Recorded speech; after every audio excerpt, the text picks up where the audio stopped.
نمرود تفسیر ابن کثیر میں ہے کہ نمرود بادشاہ کا پورا نام نمرود بن کنعان بن سام بن نو تھا۔ اس کا پایا تخت بابل تھا۔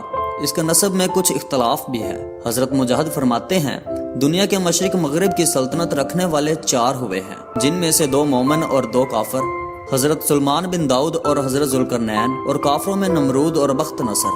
چونکہ ایک مدت مدید اور عرصہ بعید سے یہ بادشاہ چلا آتا تھا، اس لیے دماغ میں رونت اور انانیت آ گئی تھی۔ سرکشی اور تکبر نخوت اور غرور طبیعت میں سما گیا تھا۔ بعض لوگ کہتے ہیں 400 سال تک حکومت کرتا رہا تھا۔ تفسیر ابن کثیر مفسرین کا بیان ہے کہ نمرود بن کنعان بڑا جابر بادشاہ تھا۔ سب سے پہلے اسی نے تاج شاہی اپنے سر پر رکھا۔ اس سے پہلے کسی بادشاہ نے تاج نہیں پہنا تھا۔ یہ لوگوں سے زبردستی اپنی پرستش کرواتا تھا۔ کاہن اور نجومی اس کے دربار میں بکثرت اس کے مقرب تھے۔ نمرود نے ایک رات یہ خواب دیکھا کہ ایک ستارہ نکلا اور اس کی روشنی میں چاند، سورج وغیرہ سارے ستارے بے نور ہو کر رہ گئے۔ کاہنوں اور نجومیوں نے اس خواب کی یہ تعبیر دی کہ ایک فرزند ایسا ہوگا جو تیری بادشاہی کے زوال کا باعث ہوگا۔ یہ سن کر نمرود بے حد پریشان ہو گیا اور اس نے یہ حکم دے دیا کہ میرے شہر میں جو بچہ پیدا ہو وہ قتل کر دیا جائے اور مرد عورتوں سے جدا رہیں۔ چنانچہ ہزاروں بچے قتل کر دیے گئے، مگر تقدیرات الہیہ کو کون ٹال سکتا ہے۔ اسی دوران حضرت ابراہیم علیہ السلام پیدا ہو گئے اور بادشاہ کے خوف سے ان کی والدہ نے شہر میں 2 پہاڑ کے ایک غار میں ان کو چھپا دیا۔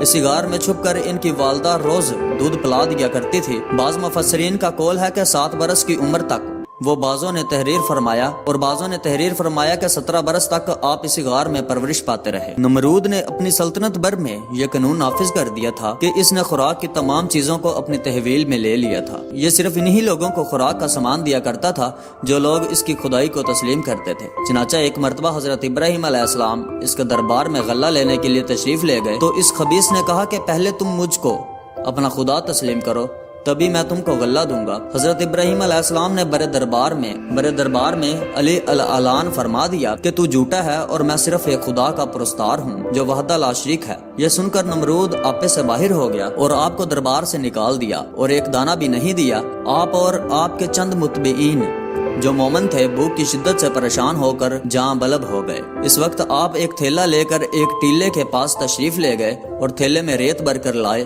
اور خداوند قدوس سے دعا مانگی تو وہ ریت آٹا بن گئی اور آپ نے اس کو اپنے متبعین کو کھلایا اور خود بھی کھایا۔ پھر نمرود کی دشمنی اس حد تک بڑھ گئی کہ اس نے آپ کو آگ میں ڈلوا دیا، مگر وہ آگ آپ پر گلزار بن گئی اور آپ سلامتی کے ساتھ اس آگ سے باہر نکل آئے اور علی الاعلان نمرود کو جھوٹا کہہ کر خدائے وحدہ لا شریک کی توحید کا چرچا کرنے لگے۔ نمرود نے آپ کے کلمہ حق سے تنگ آ کر ایک دن آپ کو اپنے دربار میں بلایا اور حسب ذیل مکالمہ بصورت مناظرہ شروع کر دیا۔ نمرود: اے ابراہیم، بتاؤ تمہارا رب کون ہے جس کی عبادت کی تم لوگوں کو دعوت دیتے ہو؟ حضرت ابراہیم: اے نمرود، میرا رب وہی ہے جو لوگوں کو جلاتا اور مارتا ہے۔ نمرود: یہ تو میں بھی کر سکتا ہوں۔ چنانچہ اس وقت اس نے 2 قیدیوں کو جیل خانہ سے دربار میں بلوایا۔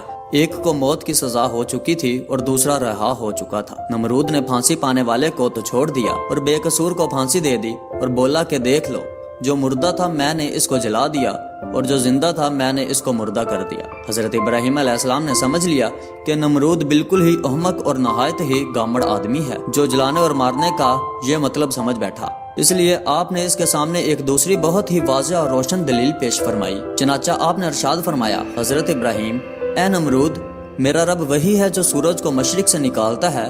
اگر تو خدا ہے تو ایک دن سورج کو مغرب سے نکال دے۔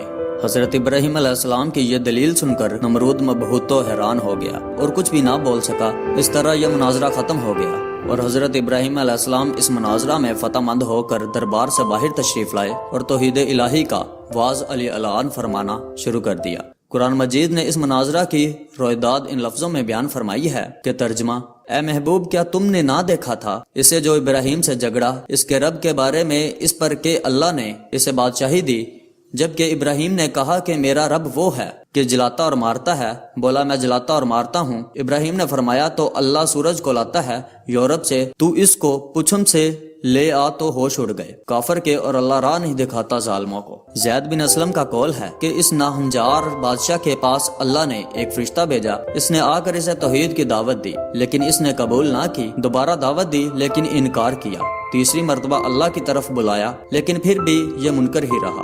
اس بار بار کے انکار کے بعد فرشتے نے اس سے کہا اچھا تو اپنا لشکر تیار کر، میں بھی اپنا لشکر لے آتا ہوں۔ نمرود نے بڑا بھاری لشکر تیار کیا اور زبردست فوج کو لے کر سورج نکلنے سے پہلے میدان میں آ ڈٹا۔ ادھر اللہ تعالیٰ نے مچھروں کا ایک دروازہ کھول دیا، بڑے بڑے مچھر اس کثرت سے آئے کہ لوگوں کو سورج میں نظر نہ آتا تھا۔ اللہ کی یہ فوج نمرودیوں پر گری اور تھوڑی دیر میں ان کا خون تو کیا ان کا گوشت پوست سب کھا گئی اور سارے کے سارے یہیں ہلاک ہو گئے، ہڈیوں کا ڈھانچہ باقی رہ گیا۔ انہی مچھروں میں سے ایک نمرود کے نتھنے میں گھس گیا اور 400 سال تک اس کا دماغ چاٹتا رہا۔ ایسے عذاب میں وہ رہا کہ اس سے موت ہزاروں درجے بہتر تھی۔ اپنا سر دیواروں اور پتھروں میں مارتا پھرتا تھا، ہتھوڑوں سے کچلواتا تھا، یوں ہی رینگ رینگ کر بدنصیب نے ہلاکت پائی۔ قرآن مجید فرقان حمید میں اللہ تعالیٰ ارشاد فرماتا ہے بھلا تم نے اس شخص کو نہیں دیکھا جو اس غرور کے سبب سے کہ خدا اس کو سلطنت بخشی تھی ابراہیم سے پروردگار کے بارے میں جھگڑنے لگا۔ جب ابراہیم نے کہا میرا پروردگار تو